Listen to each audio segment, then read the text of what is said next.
Back here in the U.S., Sean Diddy Combs is going to prison. The federal judge sentenced the disgraced music mogul late Friday to 50 months, 50, following his conviction for 2 counts of transportation to engage in prostitution. NewsNation's Markie Espinoza has been covering this story. Marcus, I heard it was very hectic in the courtroom. Talk to me about what happened. Hena, good morning. Good morning. Here we are after a summer that had so much drama involved here. We now have an answer for Sean Combs. After an 8-week trial with dozens of witnesses and disturbing testimony, Sean Combs does indeed now know his fate. The judge sentencing him to 50 months in prison. The prosecution asked for an 11-year sentence, but the judge called that not reasonable, saying it did not take into account the mitigating circumstances, which included a lack of recent criminal history, among other factors.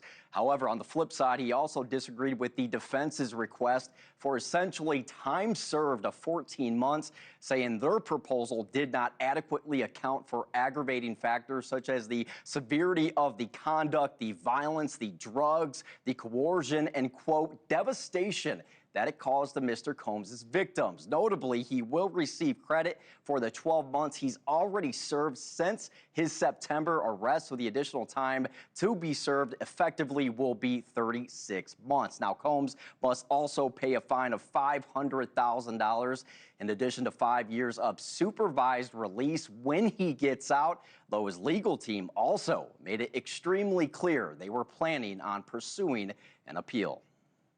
The jury's verdict was resoundingly clear.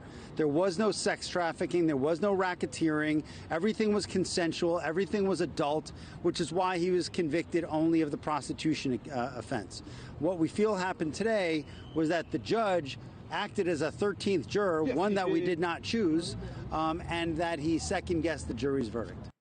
Interesting framing there, Hena. So Very we'll see what happens next. This is a finish line of sorts, but there are certainly options left for Combs. We know this was an emotional trial. It certainly was an emotional day in court. Break down what happened inside that courtroom. Yeah, it really was. It was drama-filled. It was full of tears and a lot of emotions packed into that courtroom there. Everything that we saw play out over 8 weeks, we saw take place in a single afternoon there on Friday. Grief, pain, tears, heavy emotions held court on that day. Sean Combs addressing the courtroom for the first time directly to convince the judge he was a changed man, attempting to claim his responsibility for his actions, saying at one point, "My actions were disgusting, shameful, and sick. I was sick. Sick from the drugs. I was out of control. I needed help, but I didn't get that help. My mother raised me better," who was in the courtroom. He also apologized to both Cassie Ventura and the victim known as Jane.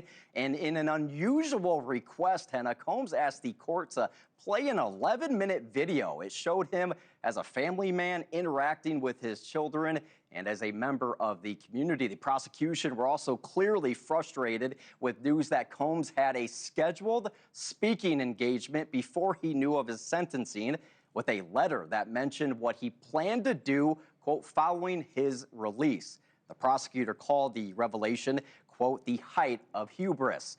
Judge Arun Subramanian spoke about the sentencing, saying, "This is hard time in prison, away from your family, friends, and community, but you will have a life afterward. We all have voices, but you have a megaphone. I'm counting on you to make the most of your second chance." Now, Combs is serving this sentence because he was found guilty on 2 prostitution-related charges. The organization Without Exploitation reacting to the sentencing, saying, in part, "This signals to survivors that power can influence justice," and that the ruling does not acknowledge the, quote, long-lasting physical, sexual, and psychological abuse these women have suffered, Hena. So many layers to this. Really? Victims involved.